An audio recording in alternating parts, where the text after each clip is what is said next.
Nataka niwakumbushe kitu hapa, maybe mlikuwa mkifahamu au mnakifahamu. Miezi minne iliyopita nyuma, hata mimi nilijiunga kama wewe, nilipia mtaji kama wewe, nikaanza kama wewe. Sasa hivi, ndani ya miezi minne, nimetengeneza faida ya milioni 4,553,000. Faida, hata mimi nilikuwa siamini, lakini nikaamua kujitoa, nililipia na nikaanza faida hii hapa ambayo mnaiona.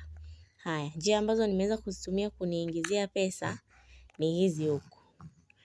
Kuna YouTube, kuna PlaySpin, kuna Instagram, kuna bidhaa hii njia ya kuuza bidhaa.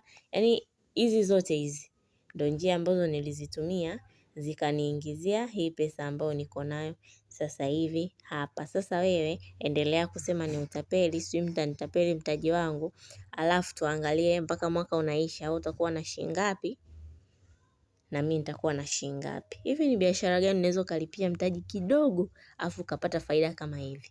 Kama sio biashara za mtandaoni. Anza leo, pesa zipo ndugu yangu. Sasa endelea kumsikiza rafiki yako anayekwambia ni utapeli. Sawa eh? Haya, endelea. Mimi naendelea kula pesa. Wale ambao tumeshajiunga nadhani mnanielewa. Nyie wengine hamnielewi kabisa nini namaanisha.